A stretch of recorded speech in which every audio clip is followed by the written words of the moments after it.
Will she never be happy? Now a new lie about Princess Madeleine is spreading online. And there's a heavy player behind it. Princess Madeleine, 41, has had to endure shameful rudeness since she was young. Sometimes pure fabrications and lies are spread.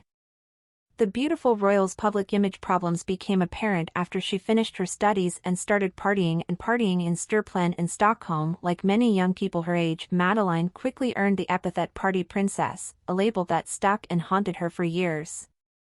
The princess was by no means excessive in her partying, but it didn't matter. The next big wave of rumors and nonsense came with the termination of her engagement to 44-year-old Jonas Bergström. The princess was the scorned party in the affair of adultery and elicited much sympathy. Fleeing to New York. It was a terrible time for Madeleine, who fled to New York to escape all attention. After some time in New York, luck turned around. Swede met 49-year-old Chris O'Neill, and 4 years later they married. Unfortunately, the marriage with the American financier was not easy at all. Chris, if possible, has an even bigger image problem than his wife. The international media has repeatedly rewritten the American because of his abrasive and surly style. The whole affair is not made worse by the American's unwillingness to stand up for the royal house and participate in public affairs. He always makes the excuse that he so graciously gave up the title of prince. Chris insists that he has no obligations to 77-year-old King Carl Gustaf.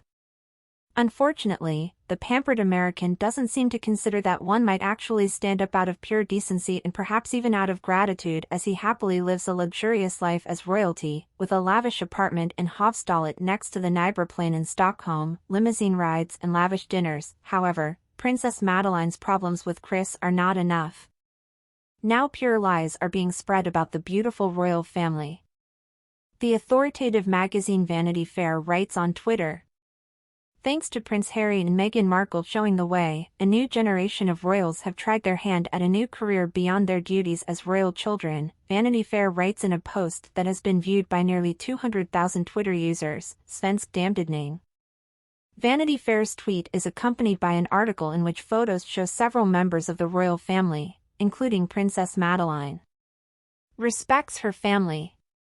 Several people are now reacting to Vanity Fair's publication, including the woman behind the popular Royal News Network account. Wrong. Princess Madeleine moved to New York more than a decade ago to mend a broken heart, fell in love, got married, had a daughter in New York, moved to Sweden, then London, and in 2018 moved to Florida. 2 years before Megxit. Read a bit, writes Royal News Network. There are a few others who are reacting strongly to the comparison between 39-year-old Prince Harry and Princess Madeleine. Madeleine has been supportive of her royal father and her siblings. She is as far removed from Harry and Meghan as you can get, one user wrote in a comment on the tweet. And there are a few people pulling out the spear for the Swedish princess. Don't compare Princess Madeleine to these two jokers. She respects her family, another person wrote. The comparison to Prince Harry is unconvincing in many ways. For example, she hasn't given up her royal role, unlike the conniving Brit. Madeleine never complained after she said goodbye to the royal family and went to live in the US. She always respected her family, unlike Harry and Meghan, writes another person. We sincerely hope Vanity Fair corrects its mistakes so that the princess doesn't suffer in vain.